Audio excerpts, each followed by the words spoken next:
நண்பர்களே, நான் இன்றைக்கி உங்களுக்கு ஒரு கதை சொல்ல போகிறேன். அந்த கதையை கேட்டு நல்லா ஷேர் பண்ணுங்கள், சப்ஸ்கிரைப் பண்ணுங்கள், என்ஜாய் பண்ணுங்கள்.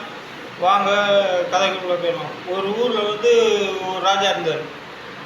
அந்த ராஜாவுக்கு வயசான உடனே அவருக்கு தலையில் உள்ள முடியெல்லாம் கொட்டி அவர் நம்மளுக்கு கம்பீரமே இழந்து போச்சு, நம்ம அழகை இழந்துட்டோம் அப்படின்ட்டு அவர் ரொம்ப வருத்தத்தில் இருந்தார்.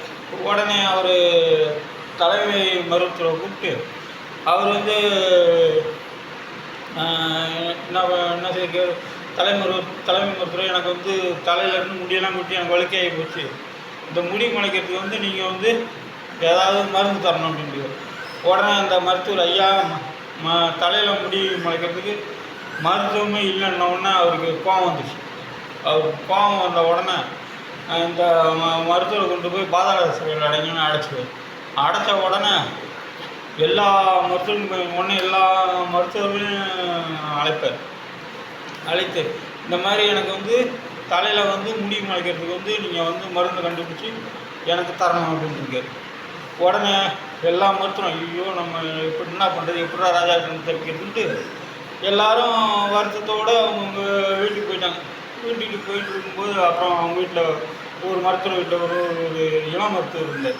அவர் என்னப்பா பிரச்சனை, ஏன் இப்படி நீங்கள் இவ்வளோ வருத்தத்தில் இருக்கீங்க?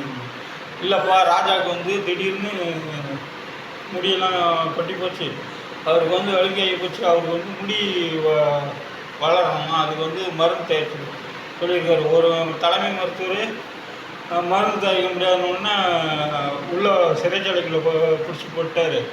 நாங்கள் என்ன பண்ணுறது தெரியாமல் இப்போ எல்லோரும் தவிச்சிட்டு கொண்டு உடனே இவ்வளோ தானே பிரச்சனை, ஏன்கிட்ட கொடுங்க, நான் அதுக்கு மருந்து கண்டுபிடிச்சேன்.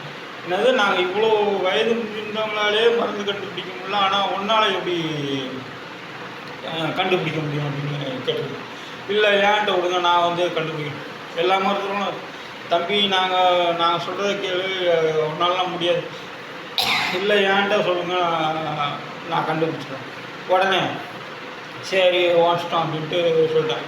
உடனே அந்த மருத்துவர் போயிட்டு எந்த இடையோ பறித்து போட்டு ஒரு மருந்து மாதிரி தயாரிச்சுக்கிட்டு அரசர்கிட்ட போயிட்டு அரசரை பார்த்து, அரசரே பார்த்தீங்கன்னா நான் உங்கள் தலையில் முடி முளைக்கிறதுக்கு மருந்து கண்டுபிடிச்சிட்டேன் அப்படின்ட்டு.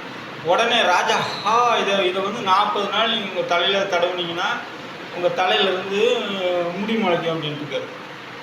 உடனே ராஜாவும் சந்தோஷத்தில் வாங்கி இதை ஆனால் ஒரு கண்டிஷன் ராஜா, இதை தடவுற முறை எப்படின்னா நீங்கள் இதை தலையில் தடவும் போது குரங்க மட்டும் நினச்சவே கூடாது அப்படின்ட்டு. சரி இவ்வளோ தான், நான் 40 நாளும் குரங்க நினைக்காமே தலையில் தடவிடுறதுக்கு. அப்புறம் போயிருக்கு. உடனே ராஜா அந்த மருத்துவருக்கு பொண்ணும் பொருளும் கொடுத்து அனுப்பிச்சிட்டோன்னு ராஜா போய் தடவை போகும்போது அவர் அந்த மருத்துவர் சொன்ன அந்த குரங்கு ஞாபகம் மருத்துவர் சொன்னார், நம்ம குரங்கு ஞாபகம் வரக்கூடாதுன்னு, நம்ம குரங்கு ஞாபகம் வருது, அப்புறம் தடவை எப்படி முடியும்னு அவரும் ஒரு எப்படிலாம் முயற்சி பண்ணி பார்த்து கடைசியில் அவரால் முடியல. உடனே எனக்கு முடியே முளைக்க வேண்டாம் அப்படின்ட்டு அவர் அந்த மருந்தை தூக்கி வீசி எடுத்துட்டார். அப்புறம் அதான் இந்த கதையோட எப்பயுமே நம்ம எதையுமே புத்திசாலித்தனமாக கொடுத்தா எந்த வித இக்கட்டத்தில் தப்பிச்சிடலாம். அதான் இந்த கதையோட அர்த்தம். நன்றி, வணக்கம்.